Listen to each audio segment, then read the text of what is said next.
Sveiki žiūrovai, audio aparatūros fanai, taigi antroji dalis su Tomu pas Tomą muzikinėme namelėje. Pakalbėsime šiandien apie įrašų kolekciją, apie antrą Tomo audio sistemą, kurią jas klauso ir aišku pakalbėsime apie skaitmeną. Na Tomai, tai dabar būtų labai įdomu sužinoti, kokia jūsų yra antroji audio sistema. Apie pirmąją pakalbėjom pirmoje dalyje. Ką dar klausot, kokį stiprintuvą, pirminį matau okupazę turit, kaip paklausot okupazės šito kombo? Šiaip antroji sistema yra CD. Taip. Nei streamo, nei kažkaip neprigijo man. Nei streamas, nei kažkokia kitokia. Jinai atsirado tik tai todėl, kad kai kurių įrašų nėra plokštelėse, ypač tam laikmetį, kuris man labai domina ir patinka, tarp 90-95 metų. Tai karts nuo karto tenka biškį nusileisti ant žemės ir su kompaktais pagroti. Tai kompaktas vis tik man smagiau klausosi per senuką Akufeisą. Čia Transas, pradinis, galinis, C240, P400. Savo laiku buvo flagmanas Akufeiso, kokiais gudžiais 78 metais. Klausau per Liuksmano CD grotuvą, DZ103. Man atrodo, čia vienas iš pirmųjų apskritai pasaulyje su lemputė CD grotuvų, kuri neaišku, ką ten veikia, bet vis tiek lempė. Jisai naudojamas, aišku, daugiau kaip transportas. Yra dakas atskirai. Liaudį žinoma gamintojo iš Vilniaus Alberto. Labai fainas dalykas. Pagrindinė mikruškė, ten man atrodo AD15 8 kažkiek. Na, nesvarbu, svarbu, kad žinom, apie Alberto darbus esu girdėjęs, gerų atsiliepimų tikrai. Na, aišku, ten atsidarius dangti daug visokių košerinių dalykų, nuo blegeitų iki kažko, į kuriuos aš tiesą sakant per daug nesigilinu, bet pats skambesys jo man patiko ir tiesą sakant netgi buvo atneštų daug kilmingesnių produktų dakų ir nieko labai stebuklingesnio nepavyko išgirsti, tai taip jis man ir yra prigijęs. Gal kada nors ateityje reiks kažką tai biškį tobulinti, greičiausiai transportą kokį nors reikės daryti jam arba dar ką nors, žiūrėsim, stipriai ateities reikalai. Nu įdomu, kažin kokie to Liuksmano ten sprendimai priimti, ar jis ten grinai naudoja vietoje operacinių stiprintuvų tą lempą, ar yra tik tai po operacinių stiprintuvų kaip buferis? Yra visiškai po visų operacinukų, pačiam gale ant išėjimo tik tai tos lemputės. Ir mano nuomonė jos labai minimaliai įtakoja ten tą garsą. Galima išgirsti kažkiek tai lempiškumo jame, bet kad jis ten būtų pilnai lempinis, čia būtų labai skambiai toksai pavadinimas. Manau, kad ten buvo daugiau marketinginis triukas padarytas, nes pačiam grotuvėlį krūvos visokių opampų ir kitokių dalykų, kurie ten seniai užmuša tą muziką, kol tai eina iki galinio. Tai tokia jūsų sistema, antroji, skaitmeninė. Tarkim, viskas yra stipriai kukliau negu analoginiam trakte, bet ir klausoma yra žymiai mažesnis kiekis. Ir kitą kartą galbūt daugiau demonstraciniais tikslais, kad taip atsisėsti, imti ir klausyti kompaktą ganėtinai sudėtinga yra, nes jeigu ten pažiūrėt, kas ten gale, tai... Tai antroji video dalis, dabar eisim pakalbėsim prie šios įspūdingos sienos, apie įrašus eisime pasikalbėti, nes tikrai kolekcija tikrai jau iš didžiųjų čia jau ne. Aš manau, kad tikrai nėra didžiausia kolekcija, toli gražu, Lietuvoje yra pamišusių ir 10, ir 20 tūkstančių vienetų turinčių, čia yra kukliau, kažkur 4 ribose. Labai gana skirtingų yra visokių dalykų. Tai dabar galit gal papasakoti, kada pradėjote rinkti vinilą ir kada jūsų buvo pirma pažintis, būtų labai įdomu sužinoti su analogu, su plokštelėmis. Tai pirmas pažintis, aišku, vaikystėje, tik tai tiek, kad tos pažintis atėjo iš blėso ir atsinaujino tik tai tiek jau kokie 30 metų virš, kai atėjo realiai su vinilu kolekcionuoti, kažkur tai rinkti ir domėtis pradėjau prieš kokius gal 9 metus, 9, gal 10 metų grubiai. Aišku, didžioji dalis pradiniam etapė atsirado iš nostalginių sumetimų, kad kažką tai turėjau kompaktuose mėgiamus, tai tiesiog reikėjo atstatyti, kad būtų ir plokštelėse, tai prisipirkta daug visokio kako, bet Reikia... laikui bėgant, truputėlį atrandant vis daugiau audiofilijos, keičiasi ir mėgiami stiliai, jaukinausi džiazą ir panašu, kad baigiu jau jį prisijaukinti. Tai čia yra džiazas, iš kur šitą juostą. Porą metrų. Tik tai porą metrų. Esu girdėjęs, kad kažkas metrais matuoja. Aš irgi. Yra tekę girdėti dar priekabom. Su vienu žmogum šnekėjęs. Čia yra metalas yra palei stiliukus viskas. Jodmetalis, technical depth, visa kita, ant galo gotika. Pati viršūnėlė lietuviai, stengiuosi nepraleisti naujų leidimų. Kažkiek tai domiuosi tą lietuvišką muziką, apskritai daug muzikos klausau ir daug domiuosi, tai gal dėl to ir nusėsta. Ateina laikas, paskui gali parduoti vieną kitą pabrangusį daiktą, irgi nieko blogo. Būtų labai įdomu jūsų nuomonė, gal galėtumėt pasidalinti savo albumo rekomendaciją, ar kokį albumą dabar klausot, kuris dar nėra pabodęs, ar užstrigęs labiau pas jūs dabar, užsisukęs, kaip sakant.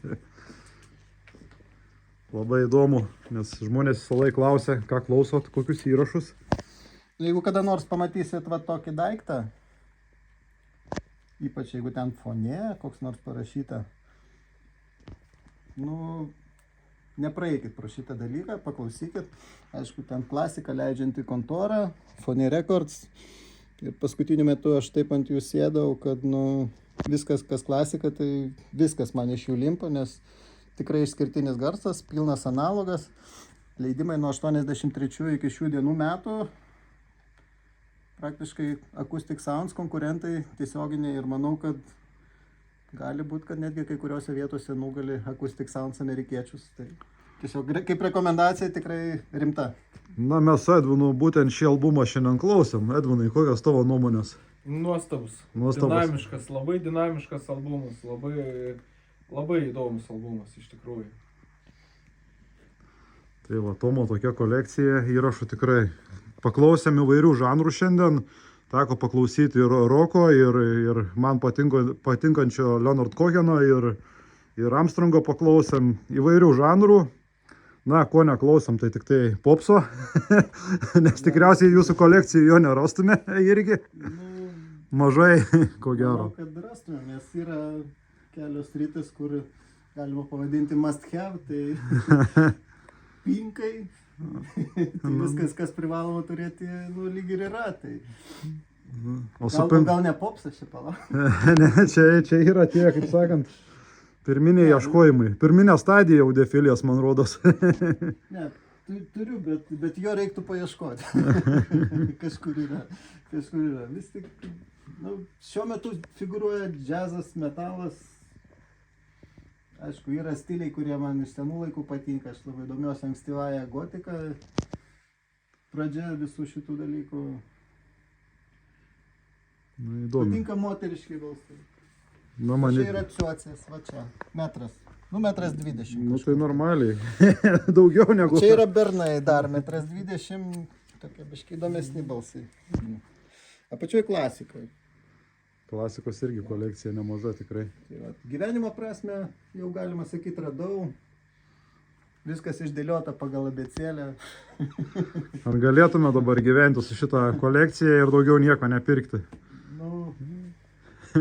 Tiesą sakant, vienas iš norų panašus ir yra, kad dabar kiek įneši, tiek išnešti. Dabar toks, nes jau artėjant prie ribos, kai nebus kur dėti ir reiktų biškai apsiraminti, nes apskritai viskas sukasi kokybės linkme, kad kuo mažiau turėti neklausomų dalykų, kad turėti tik tai tą, ką klausysi.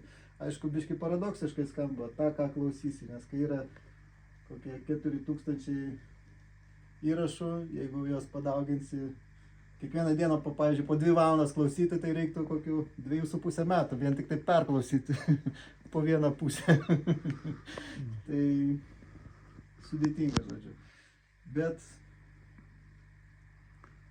šiuo metu viskas sukasi į tai, kad ieškau išskirtinių įrašų, nes paprastų įrašų jau vat, kaip prieini, nu ką čia aš dabar klausysiu. Nu, ir neimi paprastos, jau ne ta, kur gerai skamba. Tai, tarkim, pirkti kokias nors paprastesnės plokštelės šiuo metu jau nelabai sudėtingas reikalas yra. Na, Tomai, dar vieną klausimą turiu jums. Tai apie audiofilinės tolimesnės jūsų svajonės, ieškojimus, girdėjau, darote naują kolonėlių projektą, gal galite šiek tiek pasidalinti pirmais žingsniais, mintim apie savo projektą? Nu, kažkaip apsisuko ta tokia spiralė, pas mane visos spiralės yra 5-mečio dydžio. Tai praėjo 5-metis, kad galbūt man nieko nereikia keisti, bet tiesiog niešti nagai, yra noras kažką tai gaminti. Tai dabar pradedu ten tokį projektėlį, irgi Troilso, kolonėlės, vadinasi The Loudspeaker 1. Nu, tikriausiai irgi liaudiai žinomos ganėtinai iš interneto, nes Lietuvoje žinau tik tai vienas pagamintas, bet turėtų būti kažkas įdomaus. Tiesiog buvo noras pasigaminti kažką kardinaliai priešingo, negu kad dabar yra, turėti kitokį garsą, truputėlį arčiau diskotekinio galbūt, kad būtų biški plaučius kasantis plaktukas, dar kas nors tokio.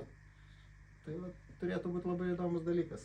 Jau šiek tiek yra pajudėjęs, garsiakalbiai jau beveik vietoj. O kokie garsiakalbiai bus naudojami šiam projektui? Įdomu labai.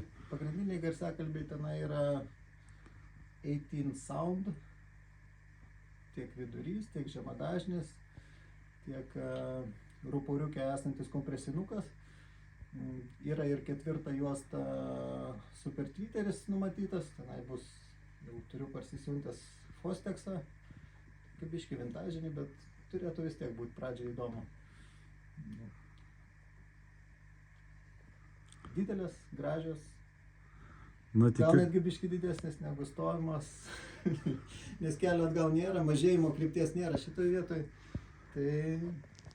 Tai labai... Kai būsim, galėsim pakviesti. Tai jo, labai tikimės, kad būsim pakviesti perklausą, nes šios kolonėlės dabartinės tai tikrai labai super skamba. Bet norėčiau dar vieną klausimėlį užduoti, tai jūs pagrinde klausot vienas kolonėlės, nekitaliojat kolonėlių kaip kiti. Ar turit kažką tais atsarginių, kokias lentynės slaptos kažkur pasidėjęs? Tiesą sakant, dažniausiai kitas kolonėles klausau, kai kas nors atsinešė. Ai, taip dar. Nes būna, kad ateina ir nori pabandyti, kaip čia pas mane jų kažkoks tai produktas suskambėtų. Nu, įvairiai būna. Būna nusivylimų, būna džiaugsmo. Nors nusivylimo dažniau. Na, tai taip ir turi būti, nes kambarys yra teisingas akustiškai. Jeigu kolonėlės buvo kreivai suprojektuotas, pagamintos, tai... Nu, iš tikrųjų yra dar ir kiti niuansai.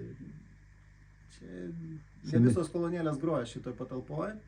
Ir kaip nebūtų keista, kur tarkim kokie nors OB skydai arba dar kažkas, tai kur buvo, turėtų labai gerai groti kolonėlės, va šičia praktiškai kažkodėl tai duso.